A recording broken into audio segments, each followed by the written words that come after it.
Hi, my name is Lars Gimstedt, and I work here at Psychosynthesis Forum as a psychotherapist and as a life coach. Our website describes our different services and also contains a web shop with many e-courses and e-books for self-growth. In this video, I will describe the 10 steps towards finding one's true self, that which Psychosynthesis calls the self with a capital S. Why do I need to find myself? Life, with its challenges, problems, and different relations, makes us often develop a glued-on eye, a facade, even a false eye. Sometimes this happens early in life, during one's youth and adolescence, and the glued-on eye then becomes part of one's self-image. Below this video there's a link where you can download the slides I will show you now. Trying to be what one is not either drains or blocks your energy. Finding one's true I, that which Psychosynthesis calls the self, releases your blocked energy. You will become freer, more creative, more alive, authentic. So, what shall I do in order to find myself? You probably wish that I will be able to answer this question with a few short and distinct pieces of advice, like the ones stated at the top of my website. Let go. Be yourself. Excel in life. We human beings are rather complicated, and these pieces of advice say nothing about what to actually do. Much of that we see as difficult to change within ourselves is fully possible to change, with help of adequate tools. Even things that we see as parts of our core personality are possible to change. I have worked with therapy and coaching since 1992 in my company Psychosynthesis Forum. Many of the methods I have been using in my work have over time been included in e-courses for self-study. In this video, I will describe many of these e-courses, and I will describe how you, with the help of an interactive guide with a self-test, can find which of these courses may benefit you on your journey towards freeing your true self. If you click on the button down to the right, where are you on your path? You will come there. Here, you will first be advised to print out a questionnaire, which will lead you through the 10 distinct steps towards self-actualization. This image might feel complicated, but I will lead you through each step, and I will give you a short description of each one. As a reminder, all the images shown here are available by using a link below this video. Even if this latter roughly describes a typical case of personal development, most people do not take one step at a time from the bottom and up. Rather, some steps may be reasonably completed, whilst others may have been neglected.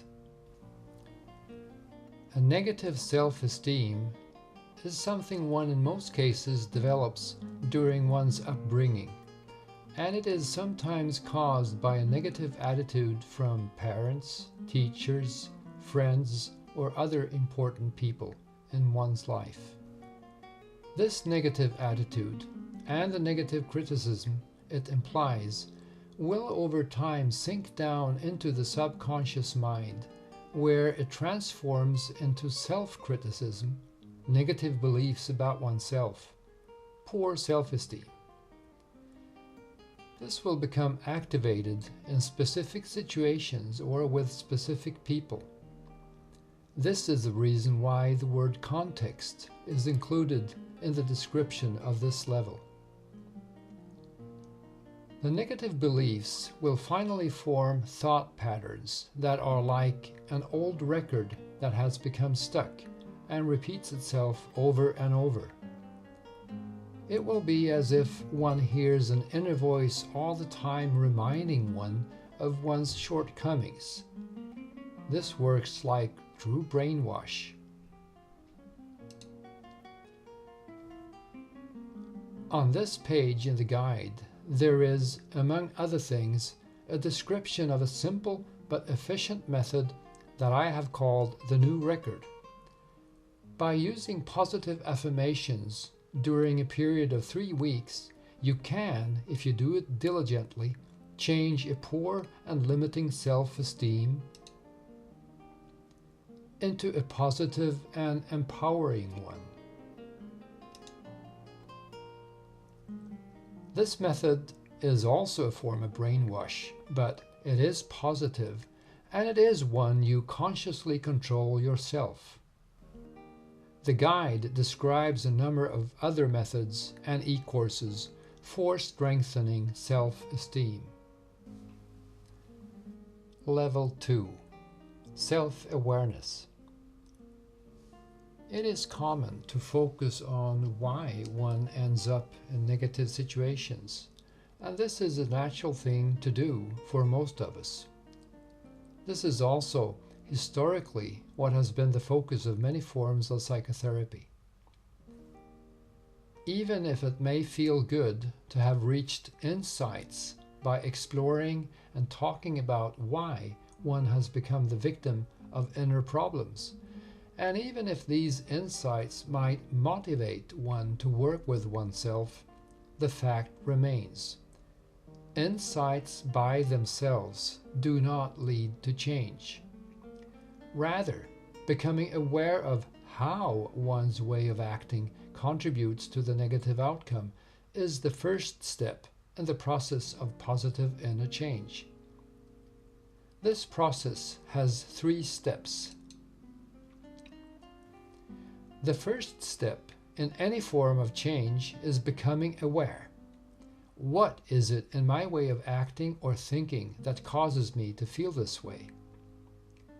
This step also implies transforming self-criticism into self-observation, becoming able to be aware of what one does, without judgment, just observing. The second step is to define better ways of acting, where in acting, thinking is also an action. The third step is automating the new way of acting and thinking, such that new habits are formed, a form of positive brainwash, a reprogramming of the brain. In this page of the guide, there is a list of e-courses that can help you increase your ability for self-awareness. Level 3. Self-assurance. Self-assurance is knowing that you have the abilities and the knowledge you need in a certain situation, and also knowing that you have access to them when you need them. You are assured about yourself. You trust yourself. A positive self-esteem and good self-awareness also support one's self-assurance, so to work with these levels will strengthen this one as well. To feel competent means for most people knowing what one is able of and what one knows. But being aware of what one cannot do or does not know is also an important part of being competent. In this area, one makes no mistakes. The area "what I don't know that I know" is also an important part. People having a large area of this kind would benefit from becoming more aware of this so they can get more rewarded for what they do. Many believe that their shortcomings within the psychological area are due to deficiencies in their personalities. My experience is that this is in most cases not true at all. It may, although, be useful for them to develop some abilities more, like communicating well, coping with stress, being able to plan and prioritize, being able to handle criticism in a constructive way. On this page of the guide, a number of e-courses are mentioned, ones that are about developing knowledge and abilities in different areas. For example, stutterers can learn to find their fluency, which always strengthens both their self-assurance and their self-esteem. Level 4. Self-beliefs. Henry Ford is said to have stated, "If you think you can do a thing, or think you can't do it, you're right." Beliefs you have about yourself always matter more for how you act than your knowledge or common sense. Negative, limiting self-beliefs are more common than most of us are aware of. Many of these subconsciously held beliefs have become established early in one's life, during childhood and upbringing. Authoritarian parents that do not see their child and his or her needs, harsh, non-listening teachers, bullies of the same age, all these can have contributed and grounded different negative beliefs one has about oneself. These beliefs can have become reinforced through one's life by subconsciously acting in a certain way together with people that resemble the original bullies.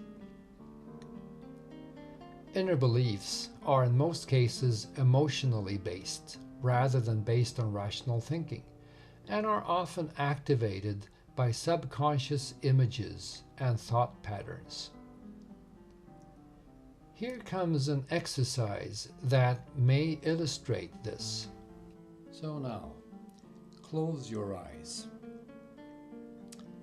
Think of a personal problem that you have struggled with for a long time. With your inner voice, answer these questions. What is the problem? What's wrong with me? Why do I have this problem? How did it start? For how long has this been going on?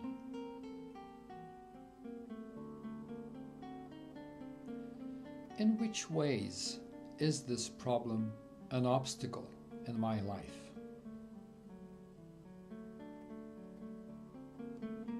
Whose fault is it really?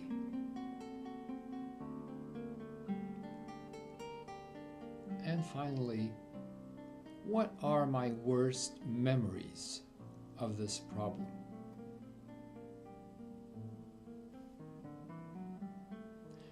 Now reflect. What kind of emotions were activated inside of you?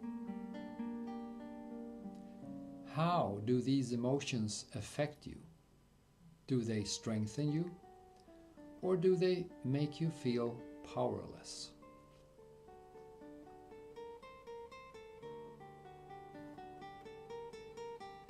And now, let go of these emotions and focus on your problem again, and answer these new questions that now will follow with your inner voice. Where do I want to go from here? How do I want to be? How do I want to act? How do I want to feel?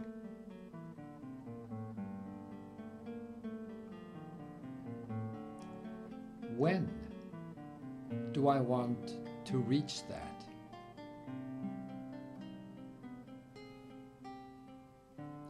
How will I know when I'm there?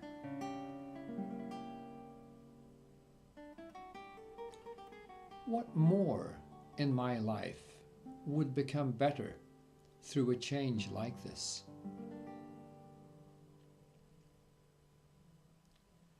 Which resources do I have that can help me come there?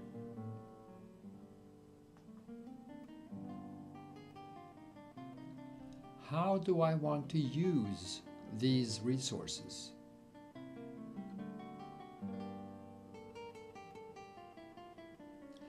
Which resources may I need to activate or develop?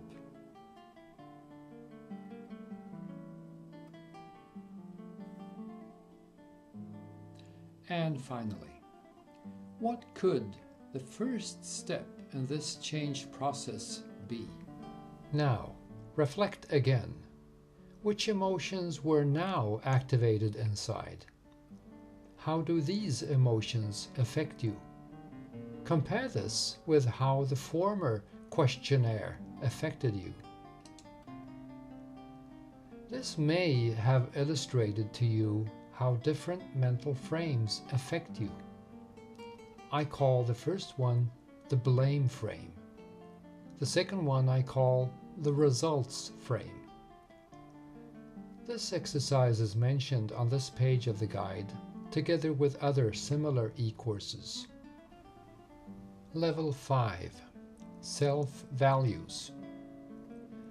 Companies and institutions often have a clear value base, published internally in written form, and which they wish their employees to understand, sympathize with, and live up to. But on the level of an individual person, this value base is not even brought to awareness. Even if most of us have personal values and we know what we feel is important, we have sometimes never clarified this to ourselves.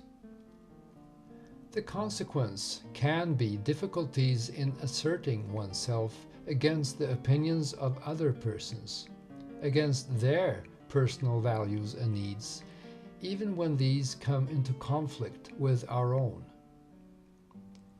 To have established and to be aware of one's important values and to be able to assert one's own basic needs is like having a stable base foundation under a house. Even in a storm, the house stands steadily. Self-esteem, self-awareness, self-assurance, and self-beliefs are like the ground beneath the foundation of the house. Having worked through these levels reasonably well establishes a stable bedding for the foundation of the house. But in themselves, they are not sufficient. In order to be able to build the house, the foundation stones have to be in place first. The fact is also that work on this level will further increase the strength of the levels below. In general, it can be said that all the levels of self-growth interact, and working on one level will strengthen all the others as well. Level 6. Self-image. Self-image is literally the inner image one has of oneself. One aspect of this image is naturally visual, but it also contains values, emotions, body sensations, visual and audio memories. One has what is called a negative self-image if one subconsciously has placed negative memories in the foreground and one regards oneself with negative judgments. This evokes emotions like inferiority, resignation, bitterness, and so on. Like all inner images one creates, the self-image has even more the quality of a self-fulfilling prophecy. On this page of the guide, different methods are described, methods with which one can alter one's self-image by reprogramming one's inner subconscious images in such a way that one spontaneously focuses on powerful and positive images of oneself. These new inner images will literally make oneself to regard oneself in a new and sounder way. Level 7. Self-leadership.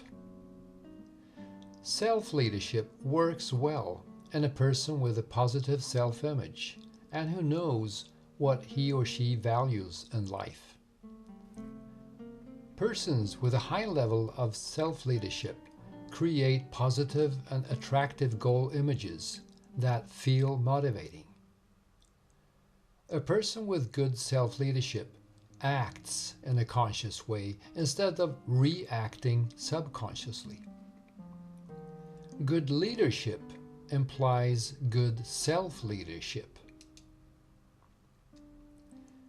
Psychosynthesis is sometimes called the psychology of the will, as it focuses heavily on the function of the will, how will is like a muscle that is possible to train. One speaks of the three aspects of the will: good will, strong will, and skillful will, and how to reach a good balance between these three. This page of the guide describes different tools for strengthening the ability to lead oneself, to control one's thought patterns and emotional states, to be able to let go of negative moods and finding one's ability for clear and constructive thinking, to be able to create clear and positive inner goal images which motivate oneself in a positive way, like this simple example that will follow now may illustrate. Close your eyes. Imagine being in your home and that you now see dust on the floor and you realize that you need to clean your home up. See the task with your inner eye. Feel how you feel overwhelmed by how much you will have to do. And you say to yourself, I should really do it. And experience the stress of this demand on yourself.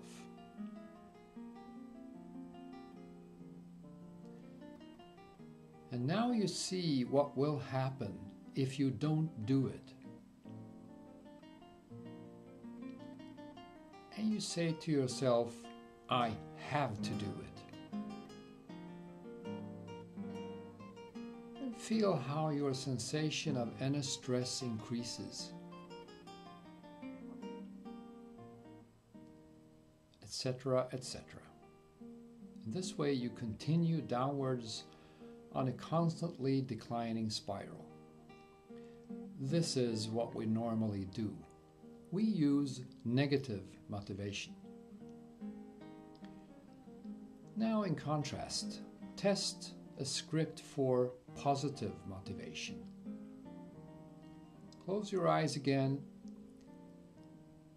and see the task with your inner eye and say to yourself, it will feel nice when it's done.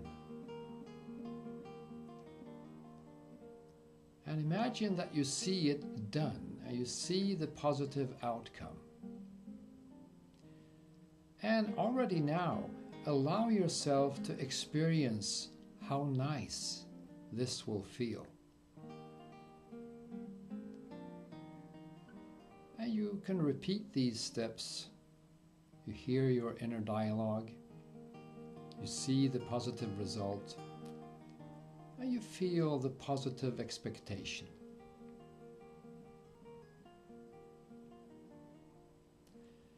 Now, imagine seeing yourself tidying up calmly and in a focused way.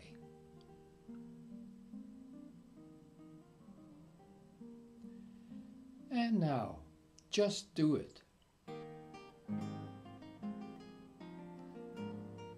This is the script for positive motivation. Test this next time. Train in becoming aware of how you motivate yourself and others in a negative way, and exchange that to positive motivation. Level 8. Self-mission. The expression self-mission implies that you formulate in a conscious way the mission you want to commit yourself to in order to reach your life goals. This page of the guide describes a couple of psychosynthesis visualizations that you can use for creating powerful inner images of your life goals. But foremost, a special e-course is described, My Mission. In the e-course, My Mission, you will be led through 10 distinct steps in the process of becoming aware of your innermost dreams, of developing positive beliefs and a positive self-image, of formulating your life goals, of establishing an action plan, and of integrating all this, both in your conscious mind and in your subconscious mind. Having worked through this step will give you an inner compass, which will all the time show you where to go in order to create the life you want to have. The expression self-vision stands for having created personal visions for your life, inner images of what you want to have accomplished when you have fulfilled your personal mission or parts of it. Visions can be formed in many different ways, in words, by creating inner images, by feeling how it will be to have reached your goal. Consciously putting together your vision in all of these ways, and furthermore writing it down and or making drawings of it, will create inner images which will give you energy and a strong sense of direction. Formulating and communicating your vision to others will activate both your inner resources and the external resources you will need in order to reach your goal. When individual persons, groups, companies, or organizations lack visions, this leads in most cases to stagnation. This page of the guide describes the last two sections of the e-course My Mission, where one is led through different exercises for honing one's mission and vision descriptions, for creating clear inner images, for using psychoneurological exercises and integrating these images in both of the brain hemispheres, and for finally programming one's inner timeline in order to create a subconscious script for manifesting one's future. When you have finalized this level, you are ready to approach the final goal of this whole journey, self-actualization. Level 10, Self-actualization. When you have reached this level, you have traveled for a long time, and you have gone through much work with yourself. To actualize yourself, to identify with it completely, is not something you can do just by deciding to do it. But if you're able to remain in experiencing your true self, then you know what your mission is and you know your vision. Then you lead and motivate yourself. Then you know who you are and what you want. Then you're able to observe yourself, your thoughts and emotions. Then you have the ability to prioritize and choose, and you will manifest your true self in everything you do. This final goal is not possible to strive for. It is even so that striving in itself is an obstacle. Self-actualization is not a feat. It is something you discover. But you can create necessary conditions by consciously activating what Eastern cultures call yin and yang. Yin implies that you open yourself up to the possibility and just remain in the being of yourself. You can support yourself in this through meditation and contemplation. Yang implies that you hold your vision and your mission alive in your conscious mind in everything you do, and that you act as if you were already there. The e-course My Mission has 2 concluding meditative visualizations that can help you center yourself in the 2 energies of yin and yang. I hope this video has triggered your curiosity, and I hope you now feel motivated to explore where you are on your own path towards finding your innermost true sense of I, yourself with a capital S. Go to psychosynthesisforum.com. Click on the button Where Are You on your path, and start out on your voyage of discovery. As I said in the beginning of this video, this voyage will make you freer, more creative, more alive, authentic. Thank you for taking your time to listen. If you have questions, please mail us. The address will follow shortly. Bye for now.